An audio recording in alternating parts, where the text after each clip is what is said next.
আমরা গৃহিণীরাই পারি কিন্তু সংসারের কাজটা কিছুটা হলেও কমিয়ে ফেলতে, সংসারের খরচটা কমাতে। চলুন আজকের এমনই কিছু অসাধারণ টিপস দেখে নিই। আশা করছি টিপসগুলি আপনাদের ভালো লাগবে, কোনো না কোনো টিপস কাজে লাগবে। অনেক সময় দেখা যায় আমাদের বাড়িতে আলু ম্যাশার থাকে না। আলু ম্যাশার না থাকলে হয়তো কোনো রেসিপি তৈরি করতে যাব, তখন আলুটার মধ্যে যতই হাত দিয়ে চটকানো হয় হোক না কেন, বড় টুকরো ছোট টুকরো থেকেই যায়। আর বা গরম আলু ম্যাশ করতেও সমস্যা হয়। আলু ম্যাশার না থাকলে একটি কাঁটা চামচ নিয়ে নিন। কাঁটা চামচের সাহায্যে আপনারা খুব তাড়াতাড়ি কিন্তু আলুটাকে ম্যাশ করে নিতে পারবেন। কোনো রকম এখানে আপনাদের ম্যাশারের প্রয়োজন পড়বে না। দেখুন কাঁটা চামচ দিয়ে কত সুন্দর গরম আলুটাকে আমি এখানে ম্যাশ করে নিলাম। ভালো লাগলে ট্রাই করবেন। আমরা দেশলাই কাঠি আগুন ধরানোর জন্য প্রত্যেকেই জ্বালিয়ে থাকে। অনেক সময় কি হয়, দেশলাই কাঠি আমাদের কিন্তু হাজার হাজার টাকা বাঁচিয়ে ফেলতে পারে। কিভাবে বন্ধুরা একটি দেশলাই কাঠি আমাদের হাজার হাজার টাকা বাঁচাবে, চলুন তাহলে দেখে নিই। এখানে আমি বেশ কিছুটা দেশলাইয়ের কাঠি বারুদ সমেত আমি এইভাবে গার্ডার দিয়ে আটকে নিলাম। এটাকে আমরা কোথায় কি কাজে ব্যবহার করব, চলুন তাহলে দেখে নিই। আমরা যে চাল রেখে দিই, অনেক সময় দেখা যায় চালটা অনেক দিন আমাদের ঘরে থাকার কারণে চালের মধ্যে পোকা ধরে যায়। আর চালের মধ্যে পোকা ধরে গেলে সেই চালটা পুরোপুরি নষ্ট হয়ে যায়, আমাদের টাকাটাও কিন্তু নষ্ট হয়। তাই চালের মধ্যে পোকা ধরবে না, আপনারা ছোট্ট এই কাজটি করুন। চালের মধ্যে দেশলাইয়ের কাঠির বারুদ সমেত রেখে দিন, এর গন্ধে পোকা ধরবে না। পেঁয়াজ রসুন কাটার পর হাত থেকে ভীষণ বাজে একটি দুর্গন্ধ বের হতে থাকে। আর আমরা যদি বারবার সাবান দিয়ে হাত ধুই, দেখা যায় আমাদের হাতও কিন্তু রুক্ষ শুষ্ক হয়ে যায়। তাই বারবার সাবান দিয়ে হাত ধোয়ার প্রয়োজন পড়বে না। আপনারা ছোট্ট এই কাজটি একবার করে দেখুন। কি করতে হবে দেখুন, পেঁয়াজের যখন কাটবেন বা রসুনের খোসা ছাড়াবেন, তারপর একটুখানি হাতে সরিষার তেল নিয়ে ভালো করে হাতটাকে ডলে নর্মাল জল দিয়ে আপনারা হাতটাকে ধুয়ে নিন। কোনো রকম সাবান দিতে হবে না। এর থেকে পেঁয়াজ রসুনের গন্ধও চলে যাবে সরিষার তেলের কারণে, হাতও আপনাদের নরম কোমল থাকবে। ভালো লাগলে ট্রাই করে অবশ্যই দেখবেন। আমরা অনেক সময় দেখা যায় এই ধরনের কৌটোর মধ্যে তেল ঢেলে থাকি। আর এই ধরনের কৌটো থেকে তেল ঢালতে গেলে অনেক সময় বেশিও পড়ে যায়, কৌটোর গা বেয়ে দেখা যায় তেলটা পড়ে যায়। এবার এই কৌটোটাকে যেখানে রাখা হয় সেই জায়গাটা দেখা যায় একদম তেল চিটচিটে ভাব চলে আসে। তাই কি করবেন, কৌটোতে তেল রাখতে হলে একটি কন্টেনারের ঢাকনা নিয়ে নেবেন। আমাদের বাড়িতে অনেক এই ধরনের পুরনো কন্টেনারের ঢাকনা কিন্তু থাকেই। কন্টেনারের ঢাকনার ওপরে আমরা যদি তেলের কৌটোটা রাখি, তাহলে কিন্তু তেল চুইয়ে পড়বে, সেটা জায়গাটা নোংরা করবে না, কন্টেনারের ঢাকনার ওপরেই নোংরাটা পড়বে।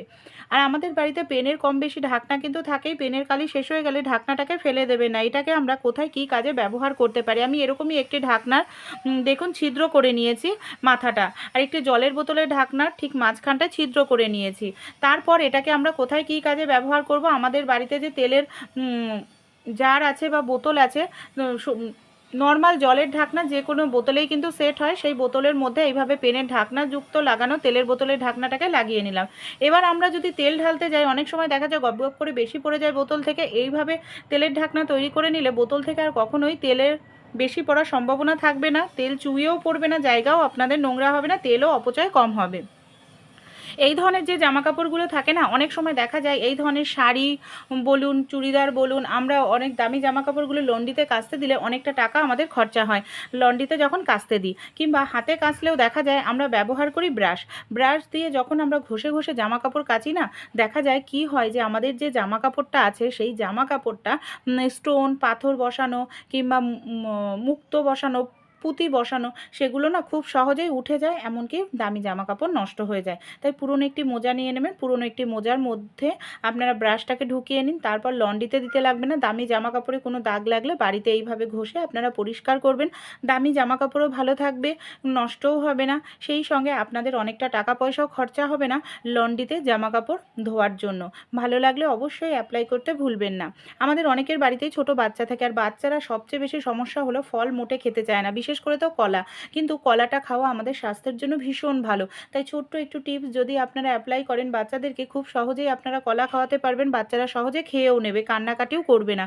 এর জন্য কি করতে হবে, কলাটার সামনের বোটার অংশ পেছনের অংশটা কেটে নিলাম। আমি এখানে খোসার থেকে কিছুটা অংশ ছাড়িয়ে নিচ্ছি, আর কিছুটা খোসা কিন্তু এখানে রেখে দেবো, যাতে কলাটা আমরা খোসাটার ওপর রাখতে পারি।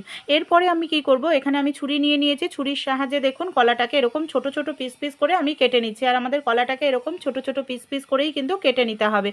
পিস পিস করার পর কলাটাকে কি করব, একটা পাশ সামনের দিকে দেব, একটা পাশ পেছনের দিকে দেব, এরকম একটু আমাদের ডিজাইন তৈরি করে নিতে হবে। দেখুন এইভাবে আমি পুরো কলাটাই এইভাবে ডিজাইন তৈরি করে নিয়েছি। এবার কোনো পাত্রের ওপর আপনারা কলাটাকে বসিয়ে বাচ্চাদেরকে খেতে দিন কাঁটা চামচ দিয়ে। দেখবেন বাচ্চারা খুব সহজেই কলা খেয়ে নেবে। বাচ্চারা যে কোনো জিনিস একটু সাজিয়ে গুছিয়ে দিলে তাহলে কিন্তু খেতে বেশি পছন্দ করে। বা বাড়িতে গেস্ট আসবে তখনও আপনারা কোনো ফ্রুটস কাটছেন, এইভাবে কিন্তু কলাটাকে সাজিয়ে দিতে পারেন। অনেক সময় দেখা যায় রসুনের খোসা ছাড়াতে আমাদের অনেকটা সময় লেগে যায়। নখ দিয়ে টানাটানি করতে গেলে অনেকেরই নখ দেখবেন রসুনের রস লাগার কারণে নখটা জ্বালা করতে থাকে, এমনকি নখ থেকে বাজে দুর্গন্ধও বের হয়, নখও নোংরা হয়ে যায়। তাই ছোট্ট একটি টিপস আপনারা ফলো করুন। রসুনটাকে লম্বালম্বিভাবে আপনারা অর্ধেক করে কেটে নিন। অর্ধেক করে রসুনটাকে যদি লম্বালম্বিভাবে কাটেন রসুনের খোসা আলগা হয়ে যায়। নখ দিয়ে আপনাদের টানাটানি করার প্রয়োজন পড়বে না, খুব তাড়াতাড়ি আপনারা রসুনের খোসা ছাড়িয়ে নিতে পারবেন এই টিপসটি যদি ফলো করেন। এই দেখুন আমি এইভাবে লম্বালম্বিভাবে কেটে নিচ্ছি। তারপর দেখুন আমি রসুনটা কেটেও আপনাদের দেখাচ্ছি কত সহজেই এখানে রসুনের খোসাটা আমাদের আলগা হয়ে যায়, যার কারণে আমরা তাড়াতাড়ি রসুনটাকে ছাড়িয়ে নিতে পারি। ভালো লাগলে টিপসটি অবশ্যই কিন্তু আপনারাও ট্রাই করে দেখবেন। আমাদের অনেকের বাড়িতেই সেলাই মেশিন থাকে না, আর সেলাই মেশিন না থাকলে আমরা কি করি হাত সুই ব্যবহার করি। হাত সুইয়ের সাহায্যে আমাদের জামা কাপড় সেলাই করে থাকি। কিন্তু সমস্যাটা কি হয় জানেন, যে দেখা যায় হাত সুই মোটা জায়গায় ঢুকতে চায় না, সুইয়ের মাথা ভোঁতা থাকে বা কোনো কারণে সুইয়ে যদি জং ধরা থাকে তাহলেও আমাদের সমস্যা হয়। তাই ছোট্ট এই টিপসটি আপনারা ফলো করতে পারেন। যদি সুচের মাথা ভোঁতা হয় বা জং লেগে গেছে, দোকানে যাওয়া সম্ভব নয়, তখন নতুন সুচ কিনে আনার। তাই কি করবেন, আমাদের প্রত্যেকের বাড়িতে এই ধরনের চা ছাঁকনি থাকে। এখানে অবশ্যই স্টিলের চা ছাঁকনি নিতে হবে যার নেটটা লোহার হয়। আর এই ধরনের প্লাস্টিকের যে চা ছাঁকনি থাকে তার নেটটা কিন্তু লোহার হয় না, প্লাস্টিকের হয়। প্লাস্টিকের চা ছাঁকনি নিলে হবে না। স্টিলের চা ছাঁকনির ওপরে সুচটাকে নিয়ে আপনারা এইভাবে ঘষতে থাকুন। এইভাবে সুচটাকে নিয়ে ঘষতে থাকলে দেখবেন সূচের মাথা যে ভোঁতা, সেটা ভোঁতা মাথাটা ছুঁচলো হয়ে যাবে। জং লাগা থাকলে সূচে সেই জংটাও চলে যাবে। তারপর যে কোনো মোটা জায়গায় আপনারা খুব সহজেই কিন্তু সেলাই করে নিতে পারবেন এইভাবে। আর এইভাবে সেলাই করলে দেখবেন কোনো রকম অসুবিধা হচ্ছে না, মোটা জায়গাতেও সেলাই হয়ে যাচ্ছে।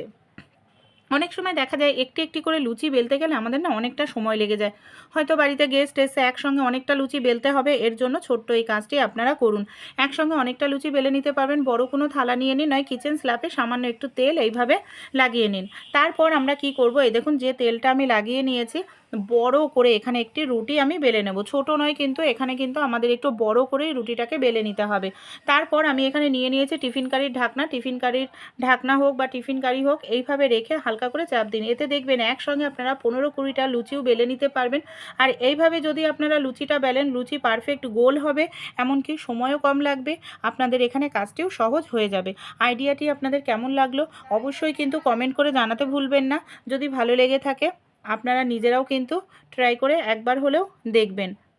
হিং আমরা কম বেশি প্রত্যেকেই খেয়ে থাকি। অনেক সময় কি হয়, আমরা যে হিংটা খাই না, কৌটো থেকে হিংটা খোলার পর দেখা যায় কৌটো আটকে রাখলে বেশি দিন পর্যন্ত হিঙের গন্ধ থাকে না, বাতাসে মিলিয়ে যায়। আর আমরা তরকারিতে দিলেও সেটা গন্ধ পাই না, এর জন্য ফেলে দিতে লাগে, টাকাটা নষ্ট হয়। তাই যখনই আপনারা কৌটোটা খুলবেন, ব্যবহার করবেন, হয়তো পুরোটা হিং আপনাদের লাগছে না, আমাদের বাড়িতে যে ফয়েল পেপার থাকে, ফয়েল পেপার নিয়ে নিন। ফয়েল পেপার দিয়ে হিঙের মুখটাকে ভালো করে আটকে নিন, যাতে কোনোভাবেই হাওয়া বাতাস হিঙের মধ্যে না ঢুকতে পারে। তারপর ঢাকনা দিয়ে এইভাবে আটকে 1 বছর রেখে দিলেও দেখবেন হিঙের গন্ধ বাতাসে মিলাবে না। যখন প্রয়োজন তখনই আপনারা বের করে আবার কিন্তু হিংটাকে ব্যবহার করতে পারবেন। ছোট ছোট টিপস যদি ভালো লেগে থাকে অবশ্যই